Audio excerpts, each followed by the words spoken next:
Assalamualaikum warahmatullahi wabarakatuh. Alhamdulillah, alhamdulillahilladzi amarana bil ibadah. Wassalatu wassalamu ala sayyidina Muhammad bin Abdillah wa ala alihi wa ashabihi alladzina hum kan nujumi bis sama'il aliyah. Amma ba'du.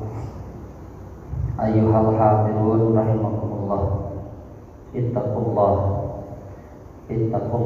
haqqa tuqatih wa la tamutunna illa wa antum muslimun. Qala Allah Ta'ala fi kitabil karim, a'udzu billahi minasyaitonir rajim. Bismillahirrahmanirrahim. Inna iddatash syuhuri indallahi isna asyara syahran fi kitabillah yawma khalaqas samawati wal ardh minha arba'atun hurum dzalika ad-dinul qayyim fala tadlimu bihinna anfusakum. Sadaqallahul azim wa sadaqa rasulul karim wa nahnu ala dzalika min syahidin wa syakirin walhamdulillahi rabbil alamin. Pertama-tama kita panjatkan puji syukur kehadirat Allah yang Maha Ghaffur, yang mana alhamdulillah pada kesempatan kali ini Allah Subhanahu wa taala memilih kita semua menjadi makhluk-makhluk pilihan Allah Subhanahu wa taala. Kenapa saya berkata demikian? Karena sebaik-baiknya nikmat yang Allah berikan ketika kita diberikan sehat dan dipakai untuk taat kepada Allah Subhanahu wa taala. Mudah-mudahan taat yang kita laksanakan, ibadah yang kita laksanakan pagi hari ini tentunya dicatat oleh Allah sebagai amal ibadah yang senantiasa menjadikan hujah kita nanti di akhirat untuk mendapatkan surganya Allah Subhanahu wa taala. Karena yakin orang yang ibadah dari mulai melangkahkan kaki dari tempat masing-masing ke tempat ibadah itu sudah dapat dari pahala insyaallah Subhanahu wa taala. Salawat salam semoga selalu dilimpahkan kepada Nabi besar Muhammad sallallahu alaihi wasallam. Yang saya hormati segenap pengurus Masjid Nurul Ikhlas, yang saya hormati bapak-bapak, ibu-ibu jemaah pengajian Nurul Ikhlas yang mudah-mudahan insyaallah dirahmati Allah Subhanahu wa taala. Pada kesempatan kali ini izinkan saya untuk menyampaikan, kalau bicara tausiah terlalu keren, saya masih ya, kalau bicara umur ya pasti jauh, bicara ilmu juga pasti jauh di bawah Bapak Ibu semuanya. Cuman kalau suatu forum semuanya ngomong bingung juga ya Pak ya. Makanya izinkan saya untuk menyampaikan beberapa terkait dengan kajian ilmu agama. Alhamdulillah ini pertemuan yang ketiga kali kalau salah. Temanya kali ini apa tadi? Lupa lagi temanya apa? Menata diri menuju ilahi. Apanya? Mempersiapkan diri menuju Ilahi. ilahi kalau nggak salah ya? Ya. Apa? Oh iya. Baik, jamaah rahimakumullah. Setiap yang namanya makhluk hidup pasti akan meninggal. Nah, pertanyaannya, setelah meninggal itu apa sih yang bermanfaat? Makanya ini saya coba untuk hubungkan dengan sekarang itu bulan apa nih? Bulan Muharram. Akhirnya bulan pertama di bulan Hijriah. baru sekitar 11 hari yang lalu kita merayakan tahun baru. Cuma kalau tahun baru Hijriah ya memang tidak semeriah tahun baru Masehi. Alhamdulillah bahkan sekarang kalau yang berpuasa masih ada yang berpuasa. Sebab ketika bicara Asyura atau 10 bulan Muharram, maka sebaiknya puasa itu tanggal 9 sama tanggal 10. Kalau enggak, 9 saya enggak, 10 sama 11. Hikmahnya diantaranya supaya beda puasa kita dengan orang-orang Yahudi. Sebab puasa yang pertama disyariatkan oleh Rasulullah SAW adalah puasa tanggal 10 bulan Muharram. Sedikit, sebab pada waktu itu Rasul ketika hijrah dari Mekah ke Madinah, pada tanggal 10 bulan Muharram orang-orang Yahudi berpuasa. Ketika Rasulullah SAW bertanya, kenapa kalian berpuasa? Orang Yahudi menyatakan puasa itu bentuk syukur atas diselamatkan Nabi Musa alaihissalam. Makanya Rasul memerintahkan fasumu nahnu aula bi Musa. Kata Rasul, kita pun harus berpuasa. Bahwa kita yang lebih utama untuk mengenang sejarah diselamatkan Nabi Musa. Maka awal sebelum turunnya kewajiban puasa Ramadan adalah puasa tanggal 10 bulan Muharram. Besar pahalanya. Baik, Allah Subhanahu wa taala didahulukan dalam Al-Qur'an surah At-Taubah ayat 36 yang saya sampaikan. Menyampaikan a'udzubillahi minasyaitonir rajim. Bismillahirrahmanirrahim. Inna iddatash syuhuri indallahi 12 syahran fi kitabillah. Sesungguhnya hitungan bulan di sisi Allah itu 12. Itu sudah menjadi ketetapan Allah. Kenapa Allah sampai menegaskan menetapkan hitungan bulan itu 12? Sebab di zaman jahiliyah dulu, orang-orang jahiliyah itu seenaknya dia menambah-nambah bulan. Dalam satu tahun itu bisa sampai 13, 14, 15 bulan. Oleh karena itu Allah tegaskan inna iddatash syuhuri indallahi 12 syahran fi kitabillah, bahwa hitungan bulan yang resmi di sisi Allah itu 12. Apakah itu aturan baru hanya buat Rasul? Yauma khalaqas samawati wal ardh, dari semenjak diciptakannya langit dan bumi. Nah ini yang mau sampaikan, minha arba'atun hurum. Dari yang 12 bulan ini ada 4 bulan yang dikategorikan ashhurul hurum, artinya bulan-bulan yang dimuharamkan, bulan-bulan yang dimuliakan oleh Allah Subhanahu wa taala. Ulama menyampaikan makna ashhurul hurum itu yang pertama, ashhur itu bulan-bulan yang diharamkan. Dalam artian ketika masuk ke 4 bulan ini, maka diharamkan untuk terjadinya peperangan awalnya. Atau mana kedua, ashhur itu bulan-bulan yang dimuliakan oleh Allah, yang mana apabila berbuat kebaikan maka Allah lipat gandakan kebaikannya.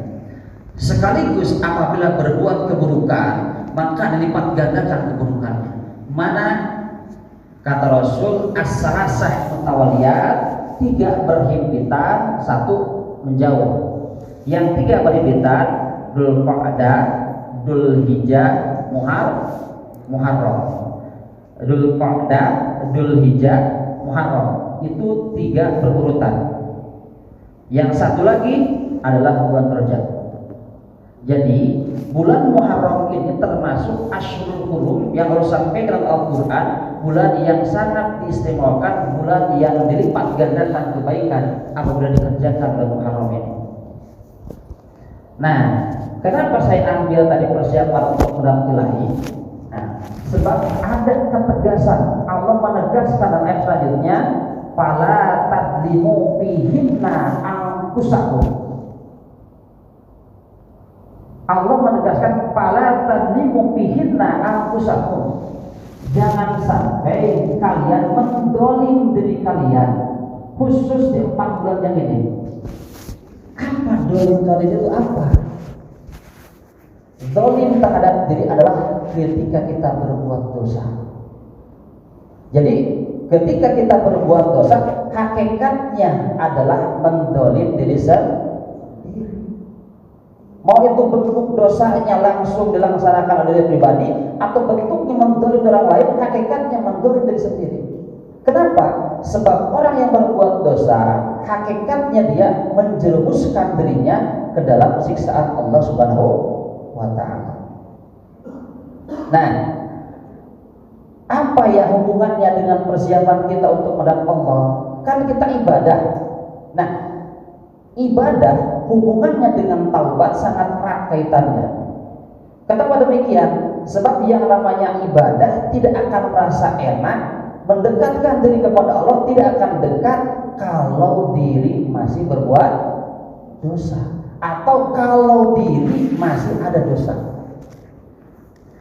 Sekarang sebelum terkait dengan taubat, Imam Al-Ghazali membagi potensi dosa itu ada 3. Potensi orang berbuat dosa ada 3. Yang pertama adalah tarkul wajibat. Potensi kita berbuat dosa yang pertama adalah kita bentuk dosa itu adalah meninggalkan kewajiban. Apa contoh sebagai kewajiban? Contoh, kita tidak sholat, dosa apa tidak? Dosa. Kita tidak puasa wajib, contoh Ramadan, dosa apa tidak? Dosa. Kita tidak mengeluarkan zakat, dosa apa tidak? Dosa sama. Kita tidak menunaikan ibadah haji sudah nyesot, dosa. Maka kata Imam Ghazali, potensi orang berbuat dosa yang pertama adalah bentuknya kita meninggalkan kewajiban. Mohon maaf, hidayah Allah itu datang mungkin ada kadang-kadang orang dari kecil sudah baik, betul kan? Baik terus, tapi belum tentu sampai akhir dia baik. Ada orang awal hidupnya baik, masa anak-anaknya baik, ramanya baik, masa di penghujung tua, naudzubillah, dia salah jalan. Ada orang ketika kecilnya masya Allah badar benar, udah remaja masih badar. Allah berikan hidayah umur 30 tahun, yang hatinya dibukakan untuk mau beribadah. Itu dinamika kehidupan. Nah, kita mungkin saja ada yang dapat hidayah di umur-umur akhir, katakanlah 40 tahun ke atas, kita alhamdulillah dapat hidayah. Dulu ibadah kita kadang-kadang lagi mau sholat, lagi enggak, betul enggak? Lagi mau puasa, lagi enggak. Ini saya punya pengalaman, saya juga punya masa lalu kelam. Ingat saya masih sekolah MI, kalau SD sekarang itu. Dulu saya suka curi-curi kesempatan. Orang tua gak ada, minum.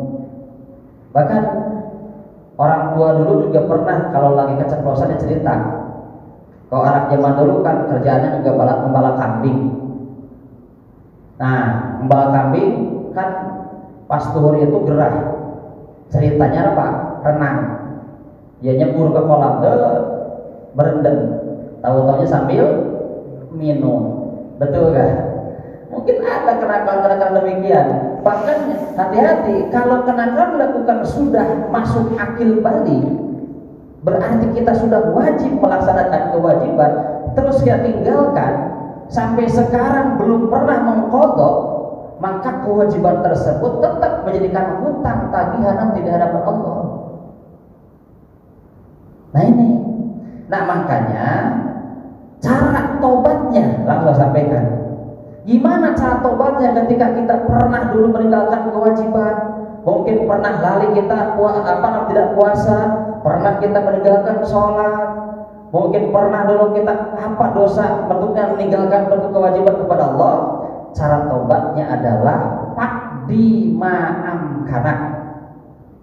Jadi mengkodok perkara kewajiban yang telah kita tinggalkan. Cara tobatnya adalah mengkodoknya. Contoh, saya dulu alhamdulillah dapat hidayah itu umur 25 tahun. Saya sejak 15 tahun, 10 tahun 15 tahun ya, 10 tahun 10 tahun itu ya udah masa kelam lah. Maka kalau yakin di 10 tahun tersebut itu masa kelam dan kita yakin sudah masuk masa akil balik, sudah wajib melaksanakan sholat, maka pakdi ma'amkana. Sekarang pengen tobat, saya apa? Qadha. Gimana qadha 10 tahun? Berat dong? Tidak berat, dicicil. Masa nyicil rumah aja kuat? Betul kan? Nyicil mobil aja kuat. Nah, nyicil kewajiban kita kepada Allah tidak kuat. Cara gimana? Contoh, habis zuhur ya enggak melaksanakan sunnah dulu, ganti kita karena merasa diri punya sesuatu hutang kepada Allah, kewajiban, maka orang lain setelah sunnah utamakan qadha dulu. Setiap pada sholat 1 kali, terus seperti itu. Jadi 10 tahun berlalu. Kalau kredit rumah kira-kira biasa berapa tahun, Pak? Berapa tahun? 16 tuh. Kredit rumah 16 tahun. Ini kita ngeredit mengqadha sholat 10 tahun, setiap habis sholat 1 kali selesai. Dan ketika belum selesai udah meninggal, ma'amkana, karena itu bukan perkara mungkin, insya Allah Allah Maha Pemaaf. Itu. Jadi cara taubat potensi dosa yang pertama kita kepada Allah, ini persiapan kita kepada Allah, menghadap Allah. Jadi menghadap Allah itu jangan sampai bawa tuntutan atau tanggungan. Melaksanakan cara mengqadha, cara taubat dosa kita terhadap meninggalkan kewajiban adalah mengqadha. Pakdi ma'amkana, kata Imam Ghazali. Jadi nggak bisa langsung tiba-tiba, ya Allah, aku dulu pernah selama 10 tahun nggak pernah melaksanakan, ampuni dosa-dosaku. Tidak lantas seperti itu. Nanti ada jilid kedua yang bentuknya seperti itu, ampunnya. Jadi sekali lagi, potensi kita makhluk Allah berbuat dosa itulah meninggalkan bentuknya kewajiban. Cara mentobatnya, cara bertobatnya adalah cara dengan mengqadha. Yang kedua, potensi kita berbuat dosa adalah melaksanakan perkara yang diharamkan oleh Allah Subhanahu wa taala, atau kalau bahasa Jawa dunubun bainaka wa bainallah. Dosa kita potensi kedua adalah melaksanakan perkara yang diharamkan oleh Allah. Contoh, kasyurbil khamar, seperti mabuk, judi, zina, apalagi nyuri, memakan perkara riba, dan seterusnya, banyak hal, termasuk perkara-perkara yang diharamkan oleh Allah Subhanahu wa taala. Gimana caranya untuk tobatnya? Nah ini, cara tobat inilah, kalau dosanya bentuk melaksanakan perkara yang diharamkan Allah, maka cara tobatnya yang pertama adalah merasa bersedih dengan apa yang telah kita lakukan. Yang kedua, kuatkan hati, tekadkan hati dengan bulat bahwa tidak akan mengulangi dosa yang pernah kita lakukan. Contoh, kita pernah mabuk, mau tobat dari dosa mabuk, mohon ampun sama Allah, ini baru langsung, ya Allah ampuni dosaku yang telah hilang melaksanakan perkara yang diharamkan olehmu ya Allah. Bentuknya apa? Mabuk. Dalam hati kuatkan, tidak akan aku mengulangi lagi perbuatan tersebut, maka niscaya oleh Allah akan diampuni. Itu. Nah, kalau ini secara umum langsung bisa. Jadi ketika berbuat apa yang diharapkan Allah, langsung tepat sama Allah, gak usah kodok, tidak, atau minta halal sama manusia, tidak. Karena bentuknya langsung kepada Allah. Makanya dikatakan Imam Ghazali, dosa kita antara kita dengan Allah, yaitu melaksanakan perkara yang diharamkan. Apakah akan diterima? Tobat saya udah banyak dosa, udah berzina, mabok, membunuh, apapun pernah dilakukan. Ingat, yakini dalam hati bahwa ampunan Allah lebih luas daripada dosa kita. Bahkan Allah Subhanahu menyampaikan dalam surat An-Nisa ayat 110, A'udzubillahi minasyaitonir rajim, bismillahirrahmanirrahim. Wa may ya'mal su'an, barang siapa yang berbuat buruk, aw yadlim nafsah, sama sebenarnya, atau mendolim dirinya untuk berbuat dosa, summa yastaghfirillah, terus dia memohon ampun kepada Allah, yadillah ghafurur rahimah, maka pasti Allah akan mengampuni dosa orang tersebut. Jadi jangan pernah putus asa, wala ta'asu min rahmatillah. Jangan mengukur sebesar apa dosa kita, tapi pandanglah sebesar begitu luasnya rahmat Allah. Tobat. Nah, kalau yang seperti ini bisa langsung. Kenapa saya menjelaskan tobat? Sebenarnya nanti berhubungan dengan ibadah kita. Kalau masih ada dosa dalam diri belum tobat kepada Allah, maka ibadah kita gak akan enak, gak akan nikmat. Maka ada beberapa faktor, faktor penyebab gimana kita ibadah tidak enak dan gimana ibadah kita supaya enak. Yang lagi, jadi jangan pernah merasa putus asa dengan apa yang dosa yang pernah kita lakukan. Yakinlah ampunan Allah lebih luas. Itu. Bahkan ayat ini Pak, wa may ya'mal su'an wa yadlim nafsah summa yastaghfirillah yaj'al ghafurur rahim. Ini kalau bahasa kita ini ayat yang mematahkan perjuangan iblis, perjuangan setan. Apa misi setan? Mencelakakan, menjerumuskan umat manusia supaya keluar dari aturan agama, supaya menentang kepada Allah Subhanahu wa ta'ala. Itu misi iblis, misi setan. Turun ayat, barang siapa yang berbuat dosa terus mohon ampun kepada Allah, maka Allah pasti akan mengampuni dosanya. Ini ayat mematahkan kinerja iblis. Itulah, iblis itu bukan makhluk bodoh, dia pintar. Makanya kalau kita barometer kepintaran itu tidak akan menjamin Allah sayang sama kita. Iblis aja pinter, kalau nggak punya akhlak celaka, betul kan? Makanya kita jangan bangga dengan kepintaran, jangan bangga dengan dengan sesuatu yang Allah berikan dengan mana kelebihan. Yang paling harus bangga adalah akhlak. Nah, gimana terkait iblis? Maka dia merekayasa ayat ini dengan merekayasa sesuatu perkara umat manusia, gimana supaya dia berbuat dosa tadi tapi tidak merasa dosa. Kenapa demikian? Logikanya kalau orang berbuat dosa merasa bersalah, maka pasti akan minta maaf. Tapi ketika orang berbuat dosa tapi nggak merasa berdosa, tidak akan pernah minta maaf. Artinya orang pendosa, orang berbuat dosa nggak merasa dosa, nggak mungkin dia tobat kepada Allah. Makanya iblis pinter nyari sesuatu perkara yang sifatnya jadi dibungkus dengan budaya, dibungkus dengan kebiasaan, sehingga manusia nggak merasa dosa.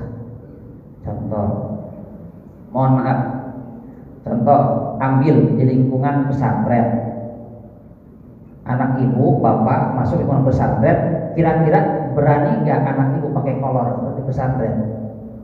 Enggak kan? Tapi mungkin di lingkungannya, betul gak?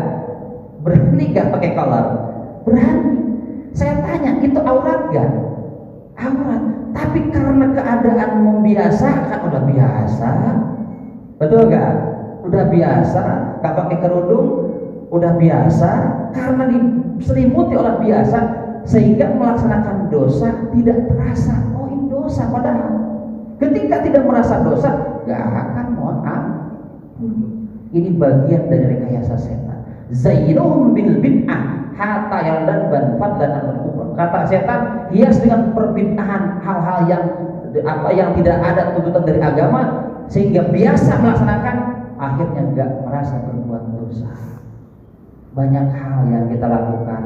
Mohon maaf Bapak Ibu, kita sekarang punya handphone, semua orang punya HP, betul? Gak ada. Kalau dulu zaman saya kecil yang punya HP hanya orang-orang yang kaya, orang yang penghasilannya tinggi. Sekarang mah dari atas sampai bawah, mutukan apapun bentuknya, semua punya HP. Kita punya HP. Mohon maaf, suguhan HP. Kita buka TikTok. Lihat, ada perempuan, betul gak? Pakai baju ketat, begini-begini. Saya tanya Pak, dilewat apa dilihat? Saya juga manusia. Ustaz tahu, saya pernah buka, lihat doang lewat, kan buat bahan. Gitu. Coba saya tanya jujur Pak, dilewat apa dilihat? Dilewat. Alhamdulillah kalau dilewat. Kalau dilihat, nah cuman biasa dilewat setelah dilihat. Saya tanya Pak, kira-kira itu dosa nggak? Dosa nggak? Setiap hari bahkan umum rekan kerja kita nonton kayak gituan, kita semua kadang-kadang karena terbiasa, bahkan dilihat anak kita pun kita nggak merasa malu. Kenapa? Karena sudah biasa. Apakah hukum Allah bisa luntur dengan kebiasaan kita? Tidak. Inilah misi iblis. Apa langsung lakukan HP? Astagfirullahaladzim ya Allah, ini dosa ya Allah. Gitu gak? Astagfirullahaladzim. Ini lagi astagfirullah dulu, ini agak bagus ini. Mohon maaf. Ini bentuk. Pernah gak kita bertaubat, ya Allah, ya Allah ampun atas mataku yang sering melihat maksiat? Pernah gak kita? Sering gak kita? Padahal potensi zaman sekarang dosa yang lebih utama besar itu jempol sama mata. Kita mau bisa fitnah orang, bisa gibah orang, pakai apa? Jempol. Lihat bayangan yang orang-orang lihat berawal, dia apa? Pakai mata. Pernahkah kita mau tobat dari jempol yang sering maksiat? Dari jari yang sering maksiat? Pernah kita mau ampun ya ampun di mataku yang sering melihat apa? Maksiat. Inilah misi iblis. Kenapa? Sebab lihat, syarat Allah mengampuni dosa makhluknya, apa syaratnya? Jadi kalau nggak merasa dosa, mana mungkin istighfar? Inilah harus kita pahami. Potensi berbuat dosa pasti setiap manusia berbuat dosa. Tapi ada misi iblis, gimana cara manusia berbuat dosa tapi lupa dia akan dosa. Ini yang harus diwaspadai. Cara dosa mah ya nama zaman sekarang atau saya sering ngomong sama santri, kan mohon maaf di pesantren itu santri gak bebas keluar. Apa saya katakan? Kalian hidup di lingkungan seperti ini rahmat Allah. Kenapa? Kalian buka gerbang 3 langkah, 4 langkah di luar sana, potensi berbuat dosa sangat besar. Apa? Coba kalian pagi-pagi buka gerbang jalan, ada perempuan lagi nyapu, pakai baju tidur. Kalau nyapi sambil bongkok, betul nggak? Lihat dari belakang kelihatan. Mohon maaf ini bukan joran ya. Ini saya katakan kelihatan kan segitiganya. Lihat di depan ngegantung, betul kan? Makanya saya katakan kalian rahmat Allah. Kalian diam di tempat seperti ini dijaga oleh Allah dari pandangan atau dosa. Bukan berarti berbuat dosa. Banyak dimanapun potensi berbuat dosa bisa, betul kan? Dimanapun. Makanya anak saya mas soleh bener. Anak saya gak kemana di kamar. Tanya, lihat di kamar dikir apa buka internet. Betul kan? Inilah makanya potensi dosa dimanapun siapapun pasti. Tapi pembedanya ada orang yang sadar akan dosa, tobat sama Allah, ada yang tidak sadar. Baik, jadi itu lagi. Yang kedua, potensi dosa adalah melaksanakan perkara yang diharamkan. Caranya apa? Tobat sama Allah dengan sebenarnya tobat, merasa bersedih karena berbuat dosa sama Allah dan mengajak berencana hati untuk menghentikan dosa tersebut. Yang selanjutnya yang ketiga, potensi dosa adalah dosa kita dengan sesama manusia. Imam Ghazali sampai menyampaikan zahada ashkalun wa as'abun. Kata yang ini paling berat. Pak, Bu, dosa tadi antara kita meninggalkan kewajiban harus mengkodok terasa berat. Dosa yang kedua mohon ampun sama. Nah, yang ketiga lebih berat lagi apa? Dosa sesama manusia. Kenapa dikatakan berat? Sebab dosa sama manusia Allah tidak akan ampuni sebelum diselesaikan dengan sama manusia. Potensinya banyak. Contoh, berbuat dosa kita sama orang lain bentuknya contoh dengan apa? Mengambil harta orang lain. Kita pernah dulu ngambil ikannya Pak Haji. Lagi jaga ronda, umpamanya ingat dulu lagi jaga ronda, ada Pak Haji orang kaya agak pelit, diambil ikannya sama kita, dimasak di mana? Di gado ronda. Karena itu kan ya, kan begitu kan? Itu nyuri apakah dosa? Dosa. Dosanya gimana? Dosa ada hubungan dengan adab. Cara tobatnya gimana? Bisa gak langsung ya Allah ampuni dosaku yang telah mengambil ikannya Pak Haji? Bisa gitu? Tidak. Ini yang dikatakan berat yang menjadi apa? Selesaikan dulu secara hak adami. Kalau bentuknya haram harus diganti, ganti dulu. Jadi gimana tobatnya? Caranya datang dulu kita ke Pak Haji. Assalamualaikum Pak Haji. Ya ada Pak. Dulu kan Pak Haji pernah kehilangan ikan gurame yang 5 kilo. Gurame kesayangan Pak Haji. Ya betul. Aduh saya sampai geleng-geleng itu orang ada tega. Ya kalau mau tahu ini saya pelakunya. Coba ini katakan berat begini. Kira-kira kita hati berani ke begitu? Kadang-kadang ngumpet-ngumpet ya. Ya Allah ampun dosa. Malah gak seperti itu. Datang gentle. Ampuni, mohon maaf. Apa keputusan Pak Haji? Tergantung. Kalau kata kamu yang ngambil, ya udah nggak apa-apa, saya ikhlaskan. Bener Pak Haji ikhlas, bener.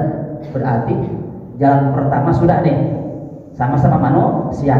Baru setelah itu mohon ampun sama Allah. Gimana kalau kata Pak Haji? Oh tidak bisa, enak aja. Itu gurame sudah seumur anak saya. Itu sengaja, itu punya sejarah. Pas lahir anak saya yang kedua itu beli gurame. Sekarang anak saya 10 tahun, itu gurame udah 10 tahun. 5 kilo loh. Gak bisa, harus ganti. Berapa? Hitung aja. 1 kilo per 100.000. Berapa apa? 500.000. Bener Pak Haji gak bisa ganti. Maka wajib diganti.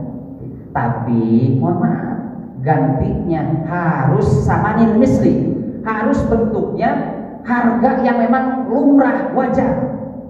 Kalau memang gurame itu 1 kilonya 100.000, ya 100.000. Kalau 50.000, 50.000 dibayar.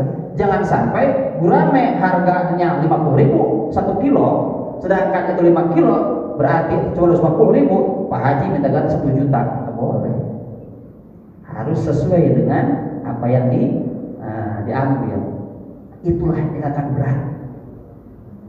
Mungkin kita pernah ambil mangga tetangga, setut ambil. Kira-kira kebaikan bahasa kita, mau minta maaf, minta ridho, berat gak? Berat. Sedangkan itu syaratnya, dosa kita sama manusia, syarat mau diampuni Allah, selesaikan dulu sesama manusia.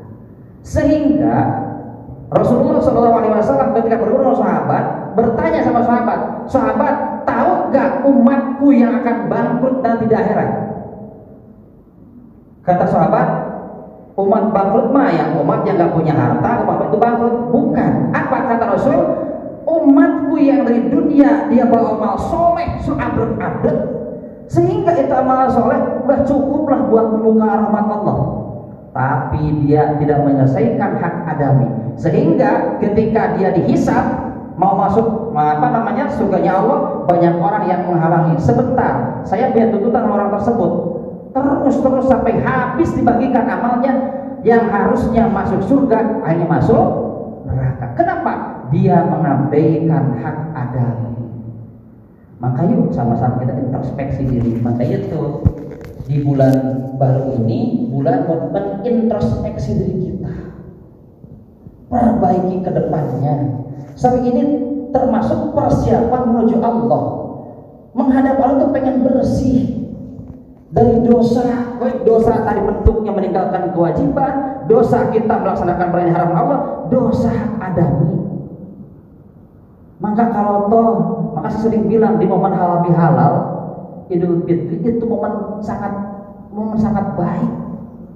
Kalau sengaja kita contoh sekarang, bukan momen lebaran, datang sama tetangga, assalamualaikum, waalaikumsalam, ada apa? Saya ini ingat saya punya dosa sama bapak. Kenapa? Dulu pernah nyuri ayam. Kira-kira berat ya?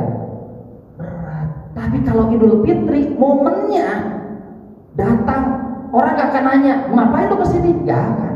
Mohon maaf, langsung ngomong aja, mohon maaf, saya dulu pernah hilang ngambil ayam. Kan momen-momen haru sama, bisa saja langsung, oh gak apa-apa, yang sudah asal jangan diulangi lagi, kan enak. Jadi kalau dosa yang bentuknya besar, harus ada ijab kabulnya, diomongin dosa, Pak maafin dosa saya, maafin, dosa apa dulu, dibilangin, harus ada. Kalau cuma ya sepintas dosa-dosa kecil, kalau dosa-dosa yang perlu harus ada pengganti. Contoh, dosa kita sudah pernah mungkin ngomongin, itu bahkan gak usah diganti. Tapi kalau bentuknya harta, pernah kita nyuri ayam, gak bisa, Pak maafin dosanya, ya dimaafin.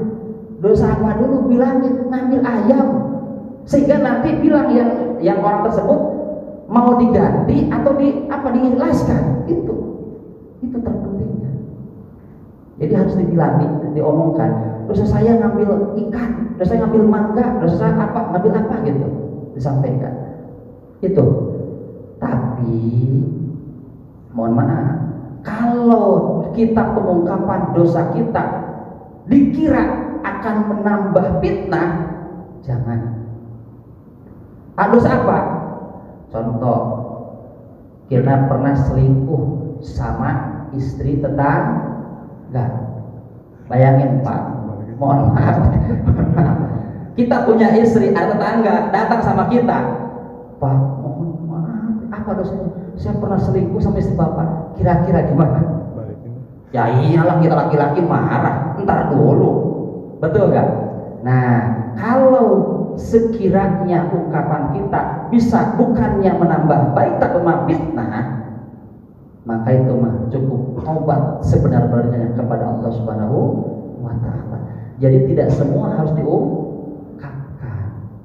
Kalau sekira bukan malah kebaikan yang datang, keburukan, timbul fitnah lebih besar, maka hentikan perbuatan dosa, mohon ampun sama Allah.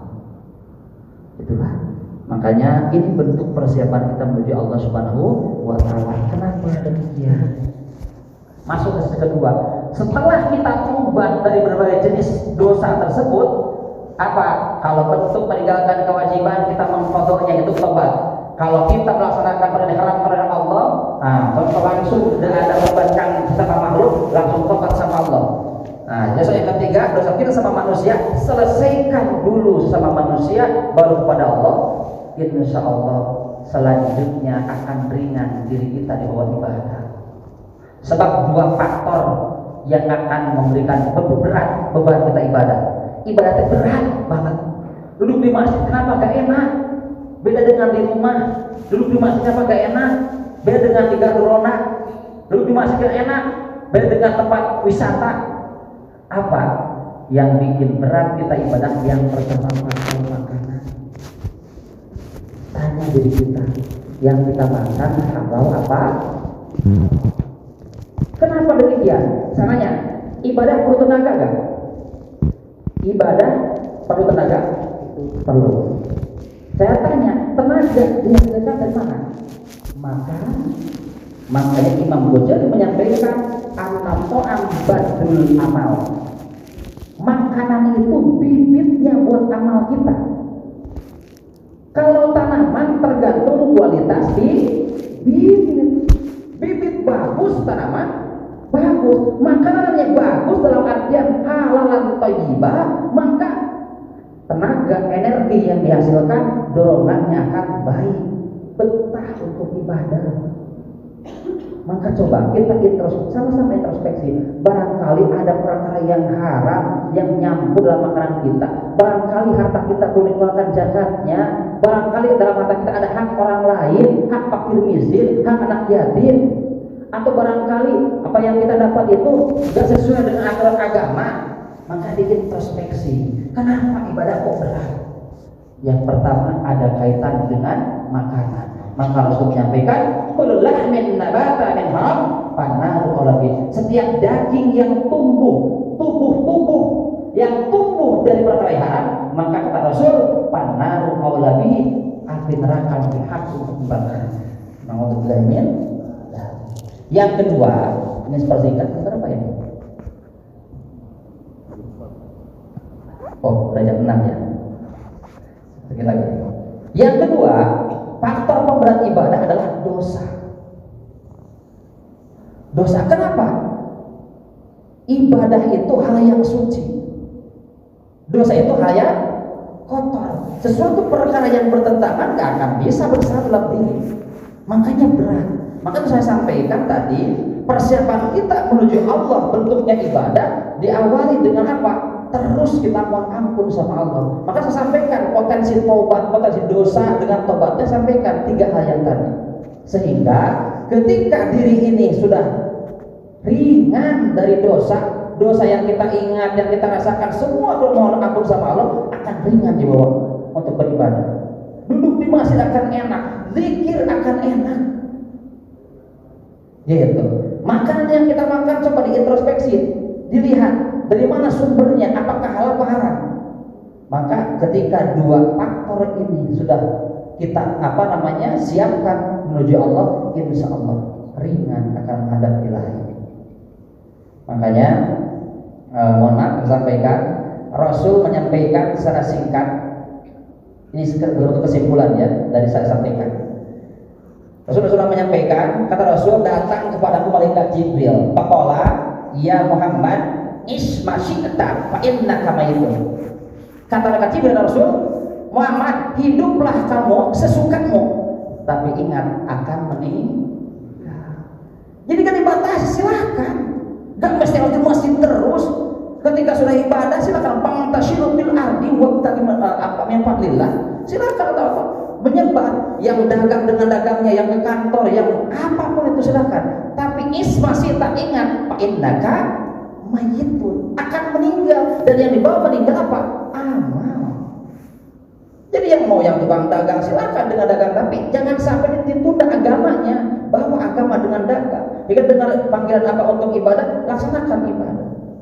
Isma sita fa innaka mayitun. Itu barometernya. Mau hidup kemanapun, dimanapun silakan, tanah Allah.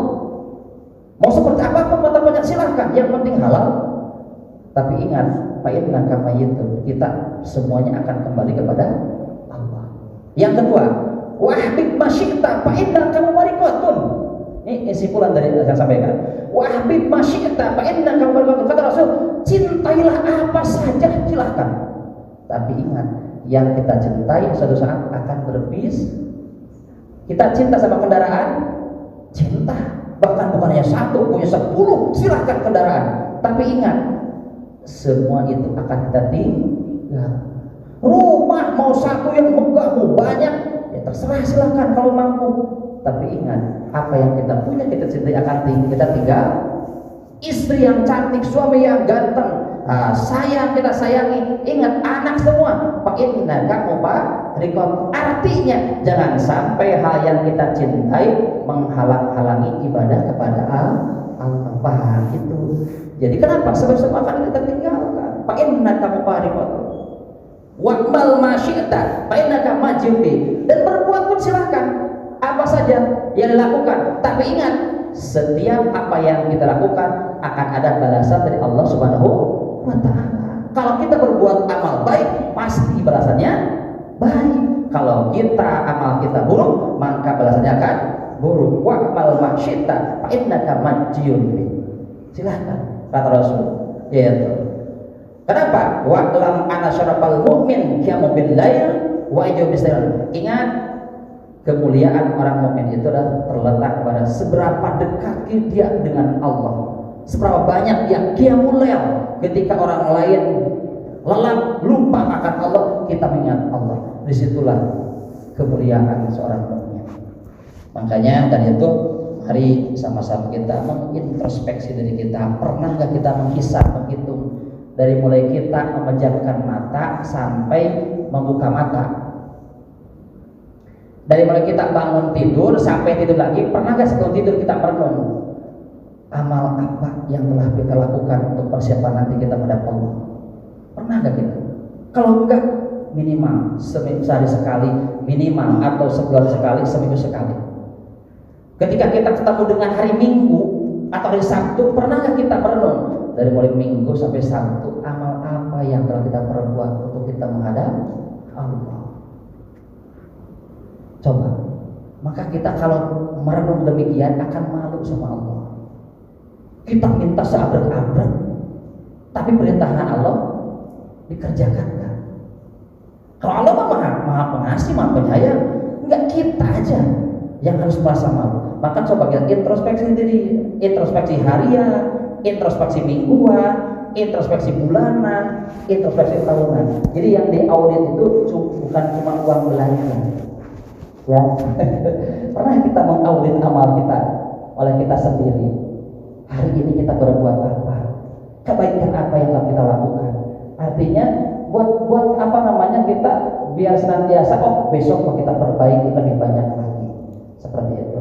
Mudah-mudahan kita senantiasa menjadi hamba-hamba Allah yang terus meningkat sisi keimanan kita, baik kualitas maupun kuantitas. Dan insya Allah mudah-mudahan kita semua setelah hamba Allah yang husnul khatimah, husnul khatimah, husnul khatimah. Karena itulah final dari kehidupan adalah ketika di gerbang kematian kita membawa iman dan Islam. Al-Fatihah. A'udzubillahi minasyaitonir rajim. Bismillahirrahmanirrahim. Alhamdulillahirabbil alamin arrahmanir rahim maliki yaumiddin. Iyyaka na'budu wa iyyaka nasta'in ihdinas siratal mustaqim siratal ladzina an'amta 'alaihim ghairil maghdubi 'alaihim waladdallin. Amin. Jangan pernah berhenti berbuat baik, jangan pernah berhenti untuk bertaubat kepada Allah. Jangan jadikan dosa kita alasan kita agar mau bertobat sama Allah, karena itu merupakan bisikan setan, itu tipuan setan. Jadi gak ada istilah ngapain tobat kalau masih maksiat. Ini rumus yang salah. Ini dari setan keluarnya. Imam Ghazali menyampaikan, pagi kita tobat, siangnya dosa, siang berdosa, sorenya tobat, dosa lagi, tobat lagi. Apa harapannya? Harapannya ketika kita tobat sama Allah, sebelum kita melaksanakan dosa, dicabut oleh Allah nyawa kita sehingga husnul khatimah. Jadi jangan berhenti untuk taubat. Rasul saja yang notabene jaminan Allah itu ada, bahkan dijamin masuk surga. Rasul setiap hari tidak sekurang lebih dari 70 kali taubat sama Allah. Apalagi kita. Maka perjalanan banyak istighfar, setiap pada sholat minimal 3 kali mohon ampun kepada Allah Subhanahu wa Ta'ala. Mudah-mudahan apa yang kita lakukan bernilai ibadah insya Allah Subhanahu wa Ta'ala. apa yang saya sampaikan bermanfaat, ada nilai amal dalam diri kita semua. Sekian mungkin yang dapat saya sampaikan, mohon maaf atas kekurangannya. Mungkin sebelum tutup kita doa dulu. Kita mohon sama Allah, mudah-mudahan kita semua, khususnya yang hadir di sini, umumnya semua warga di sini, Allah berikan banyak umur sehat walafiat.